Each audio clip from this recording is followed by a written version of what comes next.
Susan Murphy. I am so glad to have you on the show. Thank you so much for being here. I am happy to join you today, Christy, truly.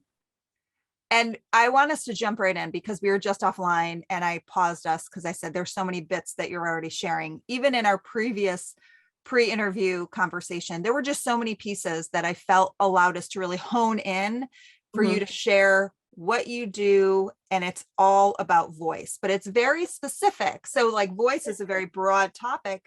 And we talked about how it can be used by so many different people, but at the same time, you really shine a light on how we can find our own authentic voice. That's right. I'm a broadcast voice coach. To my knowledge, I'm one of a handful, and I'm not sure I could point you to the other handful. I decided to do this after spending 40 years in the business as an on-air producer, as an on-air reporter, as a traffic reporter. I did PBS fundraising. I do voiceover work. Most of my career was in radio, but a fair amount of it was on television as well.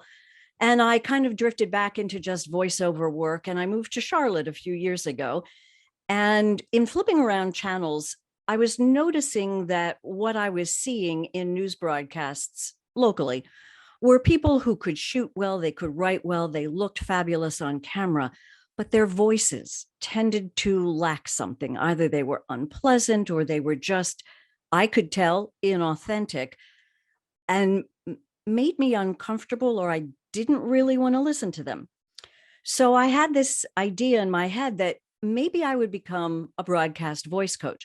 And in talking it over with some friends, one person said, well, you know, to do something like this, you really have to have a strong point of view. Oh, well, there you go. Okay, I have a very strong point of view about how a reporter or an anchor should sound. So then I called some news director friends and they thought it was a great idea. And last July, I launched it and I thought, okay, this is a lark. If it goes, great. If it doesn't, well, that's okay. I tried. Well, it has taken off and is moving steadily. And I am amazed at how people are finding me, these reporters and anchors who just kind of want to get to the next level. And it used to be that reporters, TV reporters, came from radio. And the last 20 years, that's not true. So it's something that isn't stressed often in journalism school. When I taught at Hofstra University, upper level broadcast performance classes, oh yeah, we stressed it, but it's not typical in schools. So I'm really finding there is a need for what I do. And it is, I think, my life's work. It is a joy for me to help reporters and anchors dig in and find the voice they're supposed to be using. What is it about what you're doing? You say that you feel like it's your life's work, and it brings you so much joy. What brings you the most joy about it? Watching them improve, seeing the light bulb go off, much like any educator would be delighted in seeing their students' progress. Because what I'm doing is I'm not showing you anything you don't already have. You just don't know where to find it. So in just a matter of a few hours and with the right practice, they can access a beautiful voice that makes a difference in how their performance is elevated on air, how their storytelling improves, how their relationship to the viewer. A lot of times reporters and anchors forget, hello, it's about us on this side of the camera. It's not about you. So we go over certain things that are not only based in physiology, but in psychology as well. Can you share a few of your top, like your favorite tips to share that might be really insightful to people? Like, I didn't even think about that physiologically and then also psychologically. Absolutely. So without getting into the whole Megillah of conversation with regard to your parasympathetic nervous system, but it runs in tandem to your regular nervous system, which speakers and people on television and whatever, sure, you turn on the red tally light on that camera, or you get that cue from your floor director that you're live, and okay, suddenly all that nervousness kicks in. Well, if you can access your parasympathetic nervous system, which is what I'll teach you to do, it counterbalances it. I like to say it takes those butterflies in your stomach and it just puts them in formation. You can use those butterflies. You need those butterflies. So one of the very simplest things to do, let's say we're sitting and we really want to prepare to do a really good broadcast. The first thing I want everybody to think about is the weight of their body, very heavy down through what my voice teacher used to call your sits bones, down through your butt. So the weight of your body is very heavy into the chair. And that's what I'm trying to get you to do, is to just to sink the weight of your body. The next thing I want you to do is be mindful of your backbone, from the tip of your tailbone up through your lower back, up into your neck. And if your backbone went through your skull, which it does not, as though it were a string of pearls and someone's gently pulling on the string. So yes, your weight is heavy in the chair, but your backbone is a string of pearls, and you've created a beautiful, clear pathway for air and energy. Next thing I want you to do is notice how you breathe, and simply just breathing in through your nose and out through your nose. Now, as broadcasters, I would do this in through your mouth and out through your mouth. But as you breathe in through your nose, make sure your tongue is off the roof of your mouth and it's behind your lower teeth. And breathe. And now I want you to slow it down a little bit, and I want those breaths to breathe in on the count of 4, really filling that belly, making that sure that the air gets down into your diaphragm. In everyday life, most of us are guilty of social breathing, which means we kind of breathe from here and we breathe shallowly and we talk quickly and we go from one to the. We're going to sink the weight of your body. We're going to align your spine. We're going to breathe, making sure that that air gets into your diaphragm. Take your fist, put it right below your breastbone and just above your belly button. And as you breathe, the only thing that should move is your belly out against the waistband, that far down against the waistband of your pants. So, and if you can feel that tummy moving out, you're breathing correctly. So breathe in on 4 and out on 6. Making sure your shoulders don't move. And as you practice these breaths, you've done a couple of things. One, you've lowered your heart rate, you've lowered your blood pressure, and you have now set yourself up to begin to speak from where your best pitch is located. All of us have a different area of what that is, but we are now ready to access it. And if you remember none of this, but you remember this tip, before you speak, drop your shoulders. Why do you drop your shoulders? Because where do most of us carry stress, anxiety, tension? Right here. So if you drop your shoulders, making them heavy, let go. What it does is it automatically allows the muscles in your neck and into your face relax.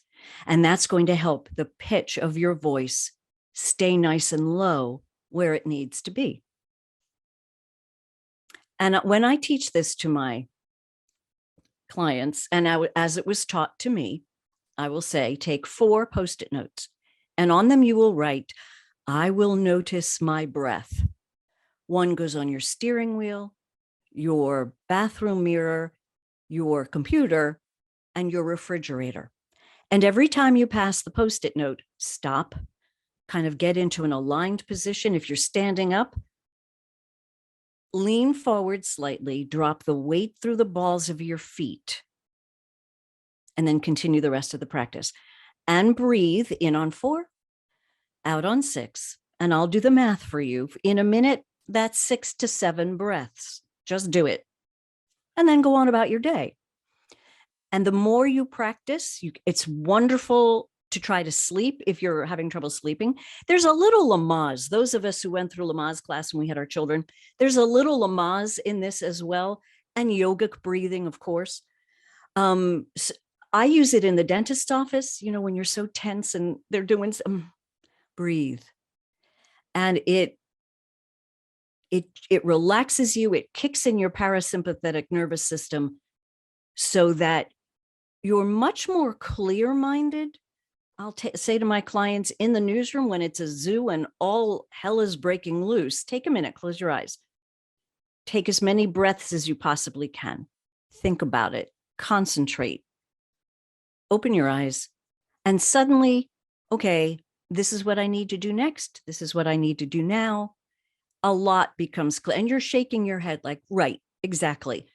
Breath. I like to say we live in our diaphragm. We live in our gut. We think we live in our heart and we think we live in our brain. I don't think so. We live in our gut. You know the expression, oh, got to trust my gut on that one, or Mom, my gut told me not to do that. Well, for reporters, we trust and use our guts all the time. Now I'm just showing them how to use it to breathe and to bring clarity to what they're saying, what they're writing, what they're doing. There you go. Oh my gosh, you just dropped. That was, I feel like, okay, and scene, we're done with the conversation, which we're not, but that alone is so powerful. And it's a lifelong practice that can literally transform. I mean, from just the visualization going way back to the string of pearls above your head it's also such a beautiful visualization. I like that better than a string. String may make you feel like a puppet, but like string of pearls is just such a beautiful and elegant way of looking at that. And I love the simplicity of how you broke down the breath. You're so articulate with that. So thank you.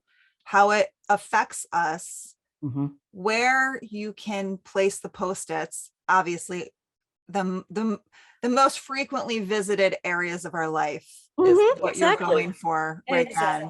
Yeah. And if you said this, if you could repeat it, just if someone who's going to do that exercise one time, it takes how long? Less than a minute. Less than a minute. Less than a minute. And I love that by doing that less than a minute, you literally are, like you were talking about the gut and saying how it uncovers. It also allows it's almost like cleaning it off so that you can listen better with your gut. Accessing it. Exactly. Yes.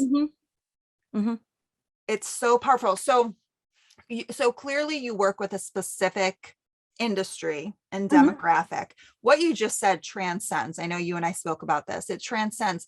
Do you notice that any people who are not traditional broadcasters, because so many people right now with all the use of video, whether it's on social media or otherwise, they're jumping on and doing their own version. It may not be broadcasting the news, but amplifying their message for their company or the company they work for.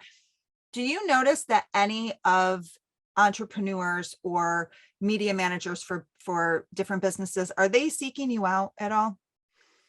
That's what I'm hoping for. I do think a lot can be learned from this, even as you pointed out, listening. Listening is a really important skill in interviewing or being on the air. And just being in tune to your gut allows you to listen and be a better interviewer so that you might pick up on some other things. I would welcome working with other people in different industries as to how to do this. Because when you are accessing breath from your gut and really accessing a beautiful pitch and a beautiful sound, it's much more appealing for others to listen to you. It's going to slow down the rate of your speech. And it's going to make you not afraid to pause, which so many of us are in conversation. Can I pause you on that? Because can you go further with that? Because that is something that comes up in conversation a lot when I work with, or when I work with clients, also when I interview anybody who's within the speech world and helping people to increase their listening so that the pause isn't frightening. Can you share whether it's continuing to like ground, because your original exercise that you shared was the grounding. It was the dropping the shoulders. It was the grounding. Then, fist on the belly or right between the breastbone, and then breathing. which Mhm. allows us to slow down. So there's an element of telling our body, even if it's subconscious, that we're safe because we're able Yes. to get into our body. Yes. I've never thought of it that way, but you are absolutely right. Mhm. It is accessing a safe place. And for reporters who are out in the field and, the scenes that they need to report from, and we've seen where reporters are hit by cars or, now people attack them or whatever, because so many of them work on their own.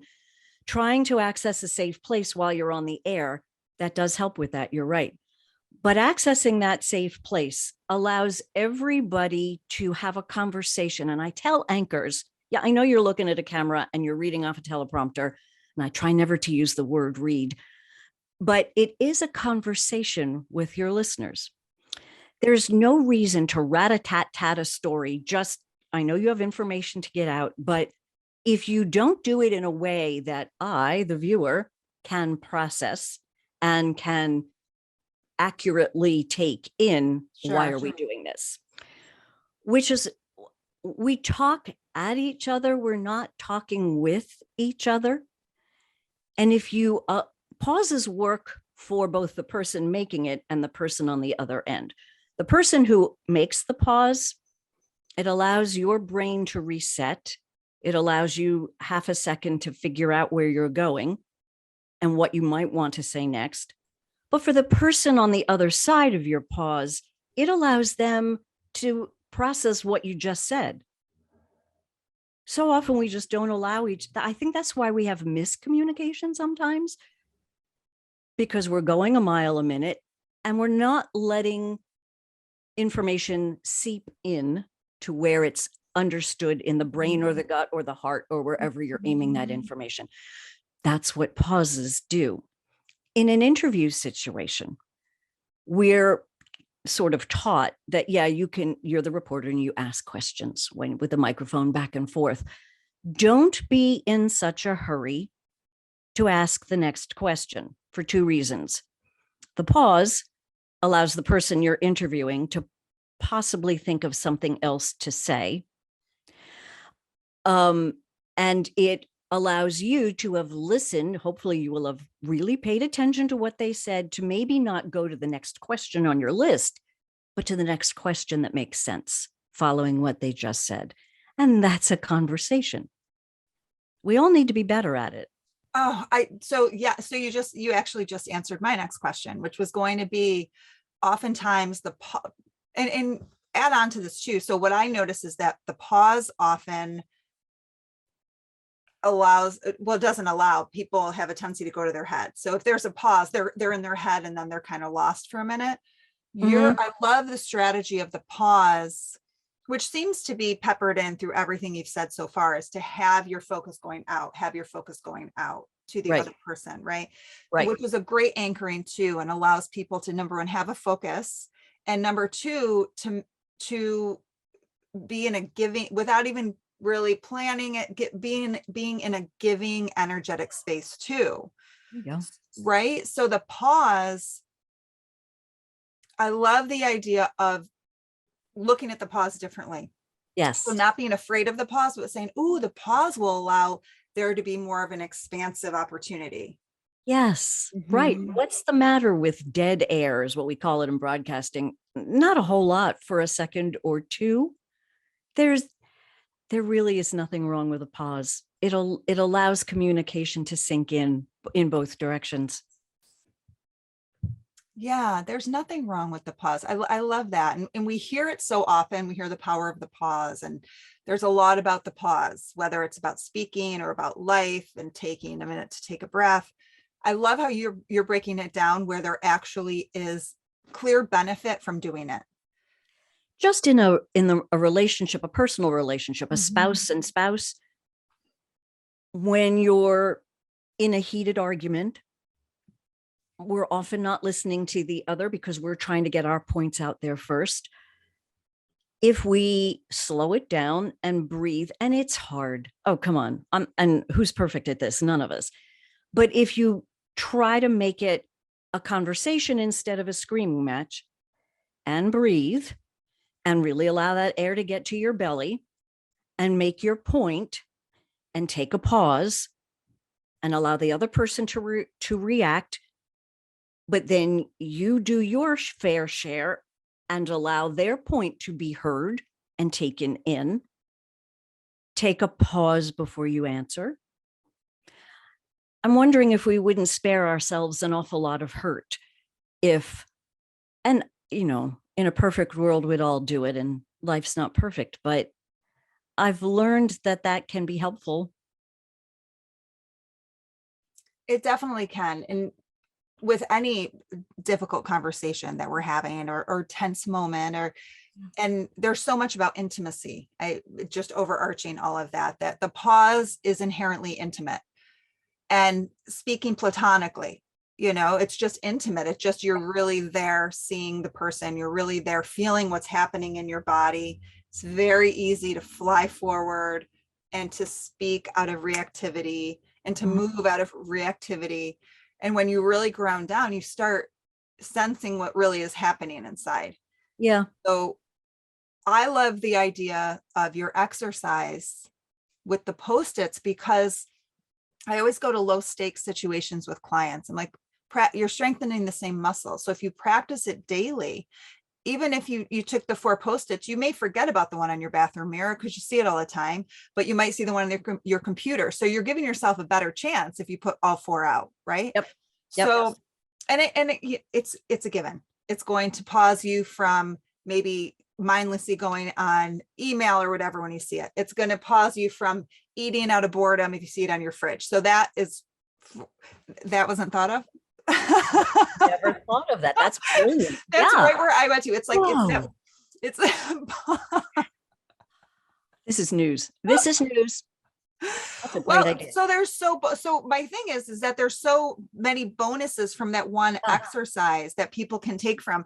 And if they practice regularly, not only are they setting themselves up for a better chance to successfully strengthen that muscle by putting it in different places, but they're also strengthening it in low stakes, so that when they're faced with, whether it's classic story interviewing that they're saying on camera, or they're speaking up at a board meeting, or they're having a moment with a loved one that might be higher stakes, it's accessible already because you've already been doing the work. It's huge. Exactly. I work with some young women whose voices are just kind of girlish. And so I'm with them, the breath work is really very important. And I worked with one young woman in Philadelphia who very talented on camera, but again, that girlish voice. And she was a part-timer, and she was constantly being passed over to be, joining the station full time. And not that she's not a good reporter, she is, but the breath work with her not only lowered her pitch and made her a stronger storyteller, a better on-air person. We had the discussion about making sure that voice wasn't just her on-air voice, that she used it to begin with, certainly in the newsroom and in discussion with colleagues, and then expanded to other parts of her life, because I was pretty sure that people weren't taking her seriously. It's not fair, it's not right. But how you sound, people judge you on that. And if it's something you can work with, well, then let's make that stronger. I'm not asking you to make it lower. I'm not asking you to make it louder. I'm not asking you to make it different. I'm asking you to access the voice that you are meant to use. And then it occurred to me, why don't these young women access it? Twice I have had, once was in college and once since I've been doing the voice coaching, girls who truly had, I can only describe them as Barbie doll voices. And so, I would work with them and whatever, but what came to light was that those voices served them well when they were young, served them well in how they reacted to authority figures, mostly men. I'm going to be honest with you, Christy. I think most of this came from not a good place. one of the young women said, well, you know, in my house, it was dysfunctional and I was always the peacemaker. So I was just going around and just trying to make things as good as I could at that moment. And she was using this high pitched. And when she now does some Instagram videos and some YouTube things. And what she said was, as she learned to not change her personality, which she thought this might do. And I said, it's not going to change your personality. It's just going to bring up a more beautiful sound. She actually described it as healing. Right? My reaction to healing. So I think for a number of women, and that if I can help you do that, what better life's purpose do I have? I was amazed that this became a thing. Yeah. It was a thing. Oh, I mean, I'm sensing such like a pinch, like a clench, and you're allowing people to open. And so, which reminds me of that beautiful metaphor you shared when we were on the phone, when we first spoke, about if the eyes are the window to the soul. If you could share that, I love, and then just share any thoughts you have on it. I love it. If your eyes are windows to your soul, your mouth and your voice are the front door. It is how you welcome people. It is where you welcome people. And I think we owe it to everybody we meet in our lives to give them our full attention, look at them sincerely, and speak to them sincerely. And when you put the two of them together, that makes you the most authentic person in the world. And people just forget that they can be, or they're too hurried to be.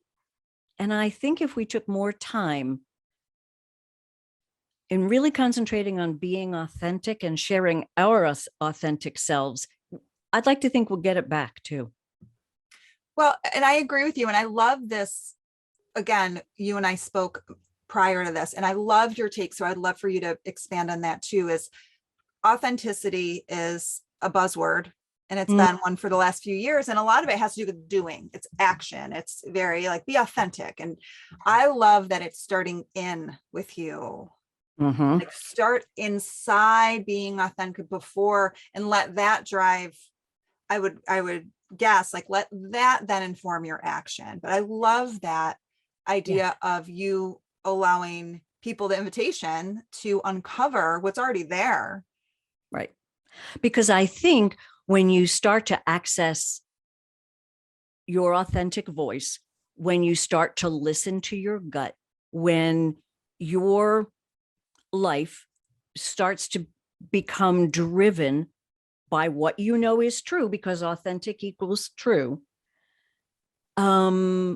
What is being authentic may not be what's up in your head. It may actually be a little different than what you think.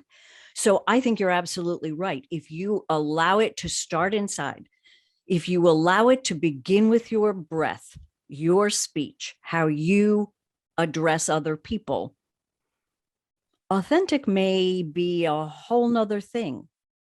I don't know. I mean, I think that's the beauty of this. It's different for everybody. I can't tell you what authentic is, but particularly with your voice, I do know it when I hear it. I mean, there are some clients who just struggle, particularly my anchors.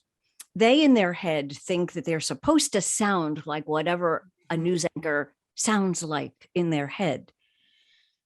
Okay, let's go back to the beginning. So no, how you sound as an anchor starts in your gut and comes forward. The air and energy that you bring up through the mask of your face, or sometimes literally through your eyes. You don't need to sound like anybody else. You need to sound like you. I had one client who I dubbed Victoria, you're being the anchor lady again, and that is not a compliment. So it's easy, and lots of even network people have this cadence that rises and falls, and it doesn't matter the words, doesn't matter the tone, doesn't matter the type of story. It's just this rise. Could there be anything less authentic? I don't, and I, 15, 20 years ago, sure, that flew. Not now. Mhm. Well, people are craving truth, right? We can sense that. So I love the idea of what I kept hearing too is you're helping specifically in these instances, the women uncover what initially drew them to want to be an anchor, because that's the authentic piece too. It wasn't to do what they thought. Like it might have been the excitement. Okay, let's find the excitement in your voice. Or it might have been the giving that, like giving clear news, giving news in a way that's unbiased. Okay, let's find that confident and clear voice. Like I love that angle. That's what I kept hearing. Yep, exactly. It isn't what's in your head. It's what's in your gut. Now, I will tell my clients, every story that you're assigned to is like a movie, beginning, a middle, and end. There's a tone. There's an overarching story, possibly. It's a small microcosm of a larger story, or it is the larger story and how you're going to tell it. There are a lot of layers. So you really have to parse it out. The words you choose matter. Oh, and that's a whole nother part of what I do is the writing aspect with them. That again, with a CEO or with somebody who's not an anchor or a reporter, that part of the training would be minimal, if at all. But for them, it's very important because tone and authenticity and the words you choose all go together, which, think about that, the words you choose in any situation can be make or break. Be careful, be mindful. And a lot of this is just about being mindful. And remember, there's another person involved, whether it's, when the reporter's out on the story, yeah, you have to figure out what's going on. And there are three sides to every story, theirs, and the truth. So you have to parse what you can use and what you can't use. And it's more than, as I like to say, it's more than just standing in front of a microphone and camera and talking. That's not what we do. So they learn a lot about themselves, which is, again, another joy for me to see them grow as young people. Sometimes I've had one anchor, we worked for weeks and he really wasn't kind of getting it. So I thought, okay, you know what? This isn't his fault. It's mine. I'm the communicator. He's the communicatee. My message isn't getting through. So sometimes I have to change the metaphors or change the examples. And then one day, like the light switch flipped and he was a different, much better, sincere, authentic anchor. And so you never know what's going to resonate when I go to teach these things. I never know what I'm going to touch. I didn't expect that one client to say that, bringing out her authentic voice was healing. I didn't see that coming. So there are lots of reasons why we speak as we do. The Kardashians in that vocal fry where where we always end sentences up speak, it always sounds like we're asking a question. Well, that's not authentic, nor does it sound authoritative. I use the words bold and intentional with my clients a lot. Not loud, bold and intentional. So I love this because it's that anchored down in yourself first and then come out with intention. Right. And when you were speaking about the gut mind and you were saying about the gut, and so that people, that words matter. What I would hope too, and I guess it's a matter of practicing and seeing how it goes, but using the breathing exercise that you shared, I would think would help people access their gut instead of going to their mind like, okay, I'm going to be meeting with this person. Yes, there's a lot to be said for planning to a degree though. So at the same time, you're also accessing when enough is enough for you to plan. There's so much to be said about uncovering your gut, because it just helps with your intuition. It helps guide you. It helps you check in with yourself. When you were saying you were working with that one man, sensing yourself that it wasn't connecting. Yeah. And then being able to sense, and maybe not knowing where it came from, but something that you shared with him that clicked, that doesn't necessarily come from your mind either. That comes from your gut. So practicing that is, it's so huge. And breathing in general, we hear all the time, is it's just one of the most incredible aspects of life. And if you could do anything in life, learn how to breathe correctly. When my voice teacher, and this was the voice teacher who taught me much of this, was for singing. I did a fair amount of regional theater back on Long Island, and 20 some odd years ago, I was cast. I'm great in the chorus. You want me in the chorus? I sing well enough. Yeah, in the chorus.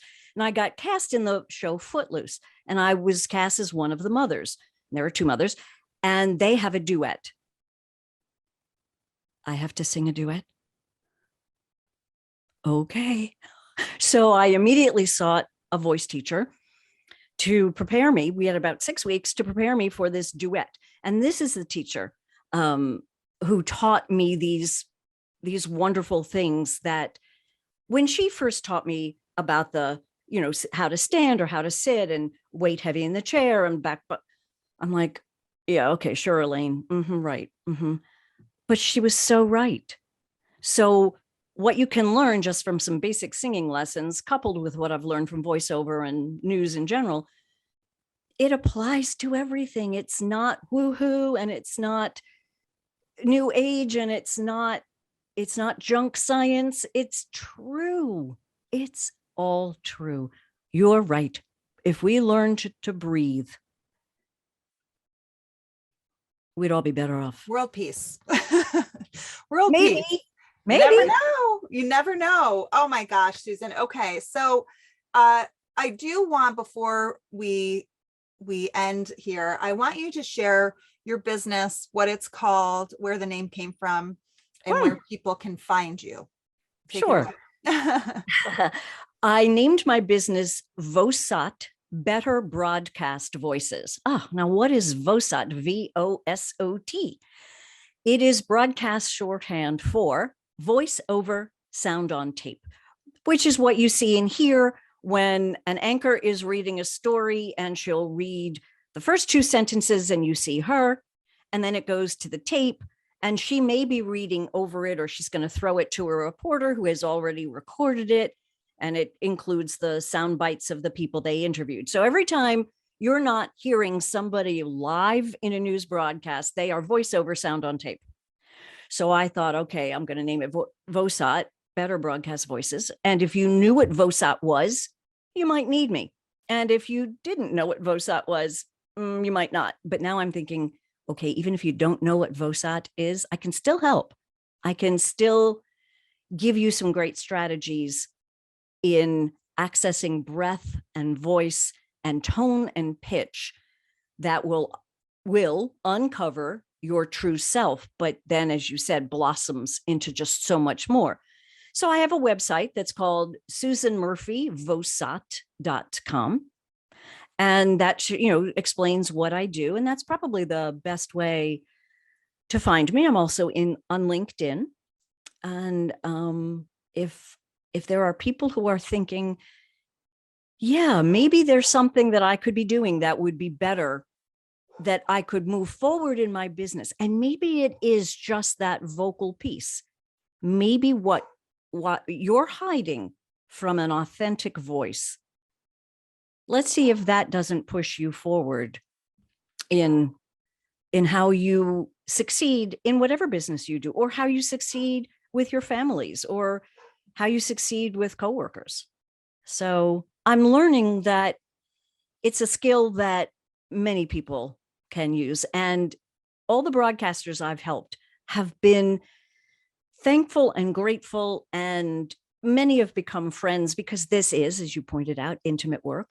And to watch them grow and to be able to access it every day and to use the lessons, my life's work and joy, truly. Well, we're so lucky to have you in the world doing this because it really is, it's so powerful. And VOSA is voice over Voice sound on over tape. sound on tape. So Exactly. so one way too that I go to when I feel like, oh, this transcends reporters and traditional on camera is we all have a tape in our head of what we're saying to ourselves too. So you're switching the tape out by having this new uncovered true voice of who you are. It can't help but switch what's going on there as well. Well said. Mhm. Exactly. It will switch out the tape because you're talking to yourself in a different tone, literally. Literally. Thank you so much. I just want This to has give been you, so much fun. oh, well, it's so everything you said is so clear. It's no wonder that you have the career history that you have, as well as that you're now in the field that you're in. It seems like such a natural progression for you. It And was. Yeah. it definitely, I can imagine that. And I just want to give you an opportunity to share any last thoughts, anything that have come up that if one person listening to this, that they could take away from it, what would you want that to be? Well, the one little tiny lesson is drop your shoulders. Drop your shoulders. It lessens tension in so many places in your body. Just drop your shoulders. And all of this is a process, and it's not something you get right away, and it deepens and it, what's the word I'm looking, and enriches as you go on. I mean, I've been doing this breath for more than 25 years. I use it all the time, and I'm finding wonderful little nuggets that I can then share as I teach it, or just use myself in everyday life, in coping with grief, or coping with great joy. I recently became a grandmother for the first time, but I was widowed 8 years ago. Thank you. And they named her Murphy, which, let me tell you, I didn't see that coming. Murphy. Oh my gosh. My granddaughter's name is Murphy. Oh, so it enriches your life. It allows you, yes, we're talking about your voice, but it actually gives you more colors to see. Oh yeah, it does. And the words you use are so beautiful. Just the enriching and the intentional and the boldness, and that they all can be partnered up Yes. to create They that line up. wholeness. Yes. Line up. Yep. Oh, they absolutely do. Well, Susan, thank you so much for everything that you shared with us. I can't wait to go back and re-listen to our conversation just so I'm eager to see oh, it, and have me back. You know, maybe next time we could do a full breath lesson. oh, We could do a full thing. Oh, that would be fantastic. We definitely will, because I feel like that's something just to even piggyback on this a few months out, short and sweet, even if it was 20 minutes for you just to walk people through, because people are constantly looking for something midday that they can commit to. So doing something that's like 2 minutes long is more likely for people to stick to than if it's a 15-20 minute process. So I would love 4 post-it notes. 4 post-it notes. Oh Yeah. my gosh, and make it fun, put stickers on it, use some sort of gel pen to make your and notes. when you hit 10, give yourself a gold star. I love it. Yeah, sure. I love it. I love it. We will definitely have you back. I so look forward to it. And Susan, thank you again. Oh, you're so welcome, Christy. Thank you so much.